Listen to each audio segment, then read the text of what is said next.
Welcome back to our journey through ancient India. Today's explainer takes us deep into the heart of a lost academic world that completely revolutionized the intellectual landscape of Asia. We're going to explore the hidden heritage of the Pallava Empire and dive into a vibrant metropolis that was practically built out of pure knowledge. Now, when we think of ancient Indian universities, our minds almost instantly go north, right?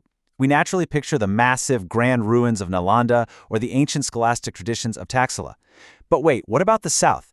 Deep in the southern peninsula, the Pallava capital of Kanchipuram was secretly operating as one of the most magnificent, pluralistic centers of higher learning the ancient world had ever seen.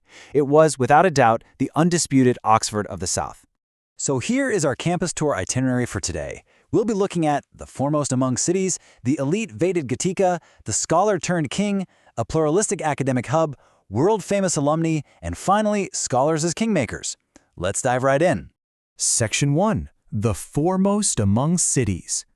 Welcome to the magnificent Kanchipuram campus.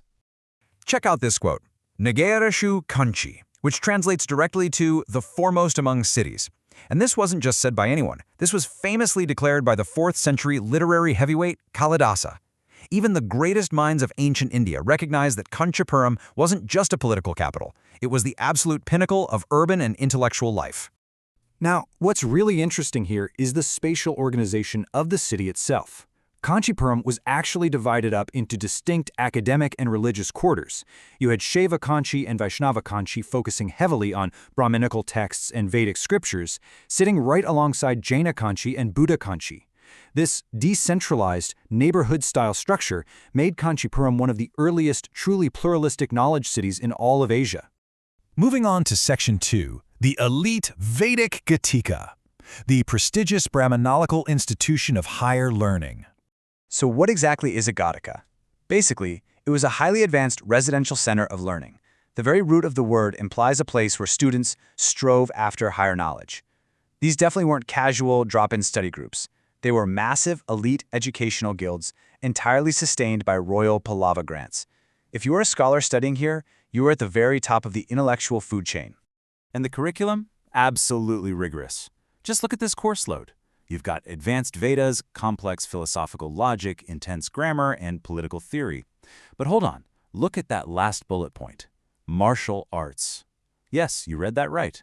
Alongside mastering the intricate rules of Sanskrit grammar, these Brahmanical scholars were actively being trained in physical combat. And honestly, that leads us perfectly into our next story. Which brings us to Section 3, the scholar-turned-king, the legendary tale of Mayura Sharman.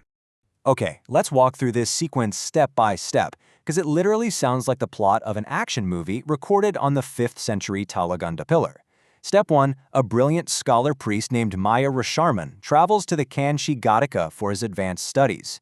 Step 2, while there during a sacred event, he gets into a fierce clash and is deeply insulted by a Pallava horseback guard. Step 3, enraged, he literally trades his holy scriptures for a flaming sword. Step 4, using that martial arts training we just talked about, he overpowers the frontier guards, flees the city, and successfully founds the mighty Kadamba dynasty. It's the ancient equivalent of a university student dropping his textbooks to successfully conquer an empire. All right, Section 4, a pluralistic academic hub. Monasteries, monks, and the melting pot of ideas. 10,000. I mean, just let that sink in for a second. That is an awe-inspiring number. Back in the 7th century, the famous Chinese pilgrim and scholar Xuanzang visited Kanchipuram and was just absolutely marveling at the city. He recorded that there were 10,000 Buddhist monks actively living and studying Mahayana philosophy in just this one city alone. And if you compare the sheer scale of these different academic operations, it's mind-blowing. You have the Buddhist hub over here boasting 100 monasteries and a massive 100-foot Ashoka stupa perfectly integrated into a whole pan-Asian intellectual network. Then, on the other side, you have the Grand Jain University located at Jaina Kanchi, sustained for literally a millennium by endowments from multiple royal dynasties. You have multiple, differing faiths receiving massive royal funding to pursue truth and logic side by side. Okay, let's look at Section 5, world-famous ancient alumni, the intellectuals who shaped Asian history. This roster is literally a list of intellectual heavy hitters. You got Dignaga, a brilliant logician who helped found India's deductive logic system. You have Buddhaghosa and Vajrabodhi, who were instrumental in transmitting critical texts to China. But look at Dharmapala. He was a master from Kanchipuram who actually traveled up north and became the head of the famed Nalanda University.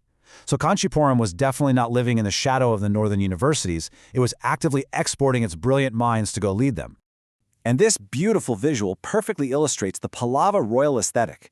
We're looking at members of the Pallava dynasty here, and this is super relevant because Kanchipuram's absolute most famous alumni member wasn't just a visiting scholar. He was actually born a Pallava prince right here in the city, before he went on to change world history forever.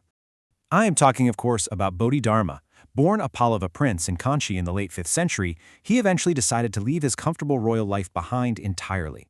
By 520 CE, he makes this epic journey by sea to Canton, China, to spread the Dharma. He becomes incredibly famous for meditating for 9 straight years facing a wall, and ultimately, he becomes the legendary founder of Zen Buddhism.